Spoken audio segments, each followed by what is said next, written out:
Hi, I'm Sheilaa Hite, world-class astrologer, tarot master, spellcaster, medium, and all-around magical being. And I'm here today to talk to you about this week's astrology. So this week, there are just a few days that are highly impactful. However, the recurring theme is Mercury. Mercury is communication. Mercury is how we interact with each other, how we gather and process information. So Mercury is, in a sense, the ruler or leader of this week. Let's see how it goes. We start on Monday with Mercury leaving the sign of Gemini, its own sign, and entering the sign of Cancer. So Gemini is the intellect, Cancer emotions, moods, family. So your way of thinking and processing information is changing from thought to feelings. This is fine. However, you have got to monitor those feelings, and you have to be able to separate your feelings from what is really going on. Definitely, it's a strong time to let your intuition run its course, and please do not take anything personally. When planets go into Cancer, we tend to do that. Mercury, thought or words or ideas, we can hear something, think something, and confuse it with what we're feeling. So you don't want to do that. Great, though, as I said before, detective work, because it's intuition. Then we have Mercury square Neptune. Mercury, the intellect, the way we gather and process information. Square, friction. Neptune. Neptune is spirituality. Neptune is illusion, deception, creativity. Neptune is the dance we do through life. It's the soul. Neptune and Mercury aligned, not really a good combination unless you're a writer, a fiction writer, especially science fiction or fantasy, unless you're a poet or a sculptor. Great for that. However, Mercury square Neptune, what you see, think, hear, and know may not be what's happening at all. It's really important for you to check everything at least 3 times. I'll say it again. Check everything, all caps, everything, at least 3 times before you commit to something or sign something. Mercury square Neptune, who knows?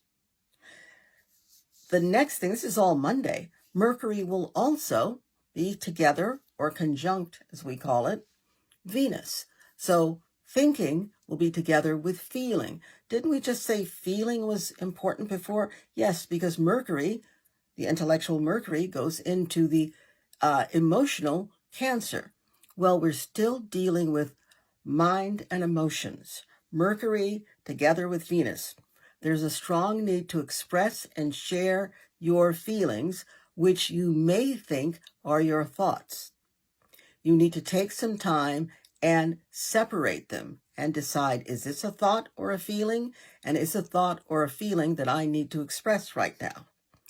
Mercury conjunct Venus is also has the same kind of energy as Mercury square Neptune, simply because they're all together. There's the square to Neptune, there's the Mercury conjunct Venus, there's Mercury entering Cancer. Your emotions, your moods, and your intellect, your thinking, that process, they're all hanging out together. This is not necessarily a bad thing. However, it's a thing that needs to be dealt with lucidity, a thing that needs to be dealt with consciousness and with time. Don't rush, don't hurry. So, and above all, be careful not to let your emotions vote. You know what I mean by that. Be very careful. Think about it, consider it, weigh it. Do not let your emotions vote. On Thursday, we have the sun and the moon square Neptune. So they will be creating what is called a T-square. There's your bar, your T-bar. The sun on this end of the T-bar, the moon on this end, and down here, the stem, we have Mercury. Whenever you've got a square anywhere, down here we have Neptune. Whenever you've got a square to anything, there's friction involved. It calls for you to take more responsibility, more conscious responsibility about what's really happening, and calls for you to look deep within yourself and decide, am I just mirroring what's going on around me, or is this really true, not only true for me, but true in this situation? So you've got the sun and the moon opposite each other, squaring Neptune. Your lights, we call the sun and the moon the lights in astrology. Your lights are clouded by the planet Neptune. That means that you are very likely to be receiving perhaps correct information, but the interpretation not so great. And it's not even you're sitting there going, and interpreting that way. It's just the way it is when the frequency is all scattered. And the frequency is most likely going to be scattered on Thursday. Be very, very careful. I will repeat again, please monitor your emotions, and please be careful not to let your feelings vote. What you see, what you think is not really necessarily always what's going on. Better to wait.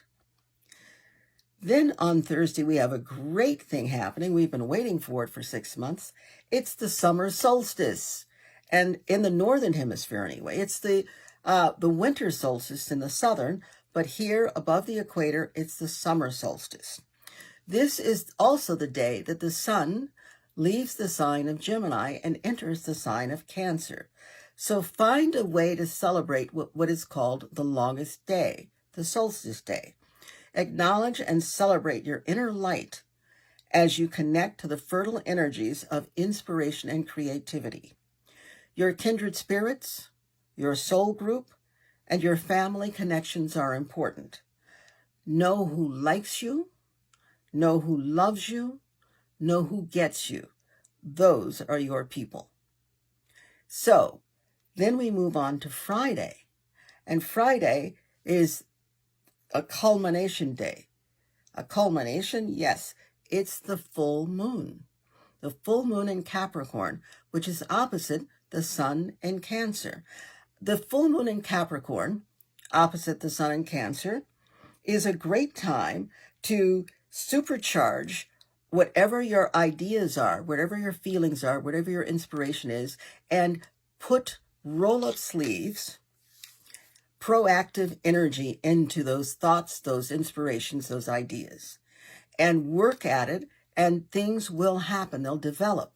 They'll develop here in the material world. Capricorn is a very material sign. Cancer is a very internal, spiritual, creative sign. And the two together will make gold. They can spin gold from straw. Your job is to get the right kind of straw and to know at what speed to turn the spinning wheel. And you'll know that intuitively, and you'll also know that on a practical level. So whatever you do, take advantage of this really fertile week in all the ways it shows up. Be careful, work steadily, put one foot in front of the other. Do not be distracted by what's to the side of you. That's all that Mercury earlier in the week dealing with Neptune. And you will be on target and on focus. Now, the full moon is also a time to do something else important. Write that check. I'm learning new ways every day and how to allow my magic to support me. And so I learned this marvelous thing about checks. And take a check and write the check to yourself. Sign it, the universe, and put it whatever amount you want on the check. And under the reason why or what you spent it on, put whatever fits there for you. Put that check onto the windowsill along with your moon water cup. Yes, it's moon water time.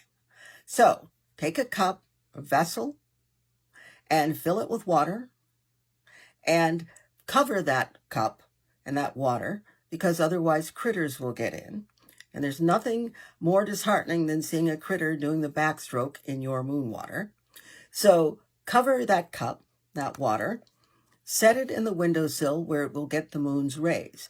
If you don't have a place like that, set it somewhere in your house, home, room where the moon's rays would come in.